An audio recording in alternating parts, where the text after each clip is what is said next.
कोरोनानंतर अनेक रुग्णांना हाडांच्या समस्याला सामोरं जावं लागतंय. मेनली काय कुठल्या कुठल्या समस्या लोक आज अनुभवत आहेत त्याबद्दल थोडंसं बोलूया. मित्रांनो, बऱ्याच रुग्णांना मणक्यामध्ये त्यांची झीज झालेली जाणून आली आहे. बऱ्याच रुग्णांचं असं झालं आहे की त्यांचे हिप बॉल्स पूर्ण जे आहेत, म्हणजे जे खुब्बे आहेत, त्यांचे खुब्बे कामातून गेलेत. म्हणजे त्या खुब्ब्यांमध्ये झीज झालेली दिसली आहे. त्यांना AVNचा त्रास दिसून आला आहे. अनेक रुग्णांचं असं झालं आहे की त्यांच्या गुडघ्यांमधलं जी गादी आहे ती घासून गेली आहे, तिचं अंतर कमी झालं आहे. दोन्ही गुडघ्यांमध्ये जे अंतर असतं ते सुद्धा कमी झालेलं जाणून आलं आहे. बरेच रुग्णांना त्यामध्ये पाणी झालेलं जाणून आलं आहे.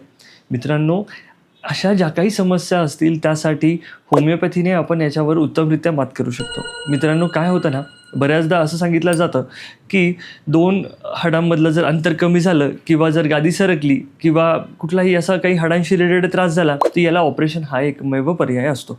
पण मित्रांनो, जर आपण प्रथमदर्शी जर आमचं ॲडव्हान्स होमिओपॅथी औषध जर तुम्ही सुरू केलं तर मित्रांनो, हा जो त्रास आहे तो नक्कीच कमी होऊ शकतो आणि तुम्ही शस्त्रक्रियापासून सुद्धा वाचू शकतात. जर तुम्हालाही अशाच समस्या जाणवत असतील आणि नेमकं तुम्हाला हाच त्रास होत असेल तर नक्कीच तुम्ही आमच्या होमिओपॅथी औषधाने बरे होऊ शकता आणि तुम्ही नक्कीच आम्हाला संपर्क करा. आम्ही तुम्हाला नक्कीच मदत करूया.